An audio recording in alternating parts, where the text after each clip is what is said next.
Hi friends, எப்போவுமே kitchen வந்து ரொம்ப க்ளீனாக நீட்டாக இருக்கணும் அப்படின்னா இந்த சின்ன சின்ன டிப்ஸ் எல்லாம் நீங்கள் ஃபாலோ பண்ணீங்க அப்படின்னா சூப்பராக கிச்சன் இந்த மாதிரி கண்ணாடி மாதிரி பளபளன்னு மெயின்டைன் பண்ணலாங்க. எப்படி அப்படின்னு பார்க்கறதுக்கு முன்னாடி இந்த வீடியோ உங்களுக்கு யூஸ்ஃபுல்லாக இருக்குன்னு நினச்சிங்க அப்படின்னா லைக் பண்ணுங்கள், ஷேர் பண்ணுங்கள். நம்ம சேனலுக்கு தான் நீங்கள் ஃபர்ஸ்ட் டைம் வர்றீங்க அப்படின்னா மறக்காமல் நம்ம சேனலுக்கு சப்போர்ட் பண்ணுங்கள். இப்போ வாங்க வீடியோக்குள்ள போய் அந்த குட்டி குட்டி டிப்பெல்லாம் என்னென்னு பார்த்து தெரிஞ்சுக்கலாம். இப்போ ஃபர்ஸ்ட் டிப் என்னென்னு பார்க்கலாங்க. காலையில் சமையல் வேலையெல்லாம் முடிச்சுட்டு இந்த மாதிரி பெரிய பாத்திரத்தில் எல்லாத்து வீட்லேயும் அப்படியே தான் இருக்கும். சாம்பார், ரசம், பொரியல் எல்லாமே இருக்குது இல்லைங்களா. நீங்கள் என்ன பண்ணுறீங்க அப்படின்னா டிஃபன் பாக்ஸு, லஞ்சு எல்லாமே பேக் பண்ணி கொடுத்துட்டு ஃபர்ஸ்ட்டு வேலையாக என்ன பண்ண போகிறோம் அப்படின்னா மீதி இருக்கிறது எல்லாமே இந்த மாதிரி ஒரு சின்ன பாத்திரத்துக்கு மாற்றிக்கலாம். இந்த மாதிரி மாற்றுறதுனால என்ன யூஸ்ஃபுல் அப்படின்னா பெரிய பாத்திரத்தில் இருக்கும்போது கிச்சனுக்கு வந்து அதிகமாக இடம் தேவைப்படுறது மட்டும் இல்லாமல் ஈவினிங் நம்ம வாஷ் பண்ணும்போது என்ன ஆகும் அப்படின்னா பெரிய பாத்திரத்தில் ரொம்ப வறண்டு க்ளீன் பண்ணுறது கொஞ்சம் கஷ்டமாக இருக்குங்க. கிச்சன் பார்க்குறக்கு அவ்வளோவா நீட்டாக இல்லாத மாதிரி இருக்கும். ஸோ ஃபர்ஸ்ட் இப்போ இந்த மாதிரி எல்லாமே சின்ன சின்ன பாத்திரத்துக்கு மாற்றியாச்சு. இப்போ நெக்ஸ்ட் என்ன செய்ய போகிறேன்னு பார்க்கலாம் வாங்க. இப்போ ஒரு சிலருக்கு வந்து கவுண்டர் டாப் ரொம்ப சின்னதாக இருக்கும். எனக்கும் அப்படித்தான் இருக்குங்க. இதை விட சின்ன கவுண்டர் டாப் கூட இருக்குது. இந்த மாதிரி ஸ்பேஸ் சேவிங்க்கும் சின்ன சின்ன பாத்திரத்துக்கு மாற்றும் போது கொஞ்சம் ஹெல்ப்ஃபுல்லாக இருக்குங்க. இப்போ வந்து எல்லாமே மாற்றிட்டு நெக்ஸ்ட் என்ன பண்ண போகிறோம் அப்படின்னா பாத்திரம் ஃபுல்லாக வாஷ் பண்ணிக்கலாம்.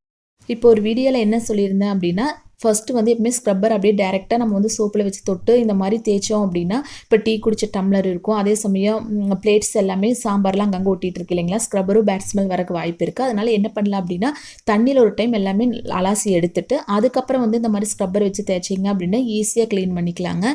இந்த மாதிரி ஒரு வீடியோவில் ஷேர் பண்ணுறதுக்கு ஃபுல்லாக ஷேர் பண்ணாமல் நான் என்ன பண்ணியிருந்தேன் அப்படின்னா தண்ணியில் வாஷ் பண்ணுறது மட்டும் காமிச்சிருந்தேன். அதை பார்த்துட்டு ஒரு சிலர் என்ன கேட்குறீங்க அப்படின்னா சோப்பு எதுவும் வச்சு க்ளீன் பண்ண தேவையில்லையா, வெறும் தண்ணியில் மட்டும் க்ளீன் பண்ண அப்படின்னா எப்படி க்ளீன் ஆகும்னு கேட்டிருந்தாங்க. அப்படி யாருமே க்ளீன் பண்ண மாட்டாங்க. நான் ஃபஸ்ட்டு தண்ணியில் ஒரு டைம் அலாசி எடுத்துட்டு அதுக்கப்புறம் இந்த மாதிரி ஸ்க்ரப்பர் வச்சு க்ளீன் பண்ணுறேன்.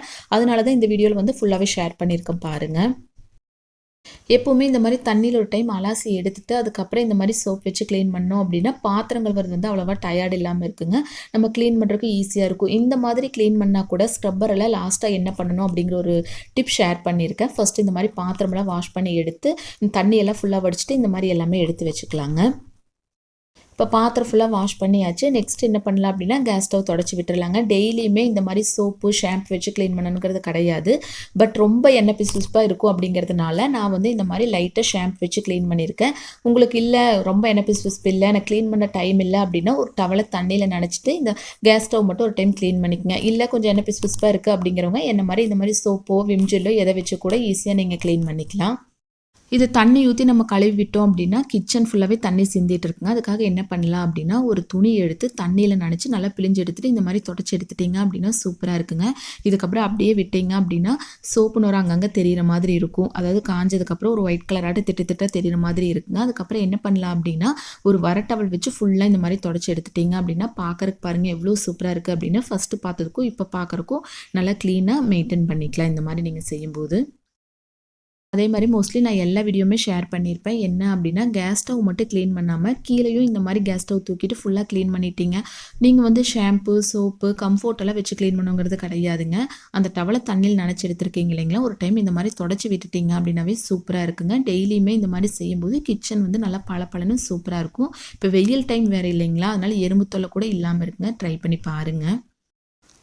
இப்போ வந்து நம்ம பாத்திரம் எவ்வளோதான் க்ளீனாக நீட்டாக கழுவி வச்சாலும் என்ன ஆகும் அப்படின்னா ஸ்க்ரப்பர் க்ளீனாக இல்லை அப்படின்னா அது பாத்திரம் வாஷ் பண்ணுறதுல எந்த பிரயோஜனமே இல்லைங்க. உங்களால் டெய்லியுமே ஸ்க்ரப்பர் க்ளீனாக மெயின்டைன் பண்ண முடியல அப்படிங்கிறவங்க ஒரு 2-3 நாளைக்கு ஒரு டைமாவது இந்த டிப்பில் ட்ரை பண்ணுங்கள். ஒரு அகலமான தட்டு, அதில் கொஞ்சமாக சுடு தண்ணி, எவ்வளோ ஸ்க்ரப்பர் வச்சுக்கிறீங்களோ உள்ளே சேர்த்துட்டு கொஞ்சமாக சமையல் சோடா அதாவது பேக்கிங் சோடா, கொஞ்சமாக லெமன் இந்த மாதிரி பிழிஞ்சு ஒரு 1/4 மணி நேரம் அப்படியே விட்டு அதுக்கப்புறம் வாஷ் பண்ணி எடுத்து வச்சுருங்க. இப்போ சிங்க்கெல்லாம் க்ளீன் பண்ணுறதுக்கு இந்த 2 ஸ்க்ரப்பருமே யூஸ் பண்ணாதீங்க. இது வந்து பாத்திரம் வாஷ் பண்ணுறதுக்கு மட்டும் வச்சுக்கோங்க. சிங்க்கு க்ளீன் பண்ணுறதுக்கு தனியாக ஒரு ஸ்க்ரப்பர் வச்சுக்கோங்க. அந்த ஸ்க்ரப்பர் வந்து இதோட சேர்த்து நீங்கள் வாஷ் பண்ண தேவையில்லை, அதை தனியாக க்ளீன் பண்ணிக்கோங்க. பட் இந்த மாதிரி ஸ்க்ரப்பர் பாத்திரம் தேய்க்கிறது மட்டும் இந்த மாதிரி க்ளீன் பண்ணிக்கோங்க. சிங்க் க்ளீன் பண்ணுறதுக்கு ஒரு சின்ன ப்ரஷ் மாதிரி வச்சுட்டிங்க அப்படின்னா ஈஸியாக க்ளீன் பண்ணிக்கலாங்க. நம்ம கை வந்து அதில் படாமல் ஈஸியாக க்ளீன் பண்ணிக்கலாம். ஒரு குட்டி ப்ரஷ் மாதிரி கடைகளில் கிடைக்குதுங்க. அதை கூட லாஸ்ட்டாக நான் ஷேர் பண்ணியிருக்கேன் பாருங்கள். அதை வச்சு ஈஸியாக க்ளீன் பண்ணிக்கலாம். சிங்கை க்ளீன் பண்ணுறதுக்கு முன்னாடி ஒரு குட்டி டிப் என்ன அப்படின்னா அந்த வேஸ்டேஜ் எல்லாம் போட்டு வைப்பேன் இல்லைங்களா சின்ன டப்பாவில், அது வந்து அப்படியே போடாமல் இந்த மாதிரி ஒரு கவர் போட்டுக்குங்க. கவர் மேலே வந்து கொஞ்சமாக பேக்கிங் சோடா உள்ளே சேர்த்துட்டிங்க அப்படின்னா தொல்லை எறும்பு தொல்லை இல்லாமல் இருக்குங்க. நம்ம சிங்க் எவ்வளோதான் க்ளீனாக வச்சுட்டாலும் இந்த மாதிரி வேஸ்டேஜ் எல்லாம் போடுறதுல கண்டிப்பாக அந்த குட்டி குட்டி கருப்பு எறும்பெல்லாம் வரக்கு வாய்ப்பு இருக்குங்க. அந்த மாதிரி இல்லாமல் இருக்க இதையும் டெய்லியுமே இந்த மாதிரி நீங்கள் க்ளீனாக மெயின்டைன் பண்ணிக்கலாம். பாத்திரம் வாஷ் பண்ணி முடிச்சாச்சுங்க. நெக்ஸ்ட் வந்து ஸ்க்ரப்பரும் ஃபுல்லாக க்ளீன் பண்ணி எடுத்து வச்சாச்சு. அந்த வேஸ்டேஜ் போடுற பாக்ஸும் நம்ம எல்லாமே நீட்டாக பண்ணிட்டோம். நெக்ஸ்ட் என்ன பண்ண போகிறோம் அப்படின்னா, இந்த மாதிரி சிங்க்கை வந்து இன்றைக்கி ஷாம்பு வச்சு க்ளீன் பண்ணுறேங்க. ஷாம்பு வந்து லைட்டாக இந்த மாதிரி போட்டு தண்ணி லைட்டாக தெளித்து இந்த மாதிரி ஒரு குட்டி ப்ரஷ் மாதிரி இருக்குது இல்லைங்களா, இதை தேய்ச்சி நல்லா ஒரு 10 நிமிஷம் அப்படியே விட்டுட்டு அதுக்கப்புறம் க்ளீன் பண்ணிங்க அப்படின்னா சூப்பராக இருக்குங்க. இந்த ப்ரஷ்ஷில் க்ளீன் பண்ணுறதுக்கு ரொம்ப ரொம்ப ஈஸியாக இருக்குங்க. இப்போ நல்லா தேய்ச்சி விட்டுறலாம். டெய்லியுமே இந்த மாதிரி க்ளீன் பண்ணிங்க அப்படின்னா சிங்க் வந்து சூப்பராக இருக்கும். சமையல் வேலையெல்லாம் முடிச்சுட்டு கேஸ் ஸ்டவ், கவுண்டர் டாப் எல்லாமே க்ளீன் பண்ணியாச்சுங்க. சிங்க்கு, ஸ்க்ரப்பரு எல்லாமே சூப்பராக க்ளீன் பண்ணியாச்சு. நெக்ஸ்ட்டு கிச்சன் கூட்டி விட்டுட்டு அங்கங்கே அழுக்காக இருக்கிற மாதிரி இருந்துச்சு அப்படின்னா டெய்லியுமே நீங்கள் மாப் போடுங்க. உனக்கு குட்டி பசங்களுக்கெல்லாம் லீவ் விட்டாங்க அப்படின்னா சொல்லவே வேண்டாம். தண்ணி குடிக்க வருவாங்க, ஃபுல்லாக சிந்திட்டு போவாங்க. அதனால் என்ன பண்ணலாம் அப்படின்னா கிச்சன் மட்டும் டெய்லியுமே முடிஞ்ச அளவுக்கு மாப் போட்டு விட்டுருங்க. இல்லை அப்படின்னா 2 நாளைக்கு ஒரு டைம் ஆகுது இந்த மாதிரி மாப் போட்டு விட்டுறலாம்.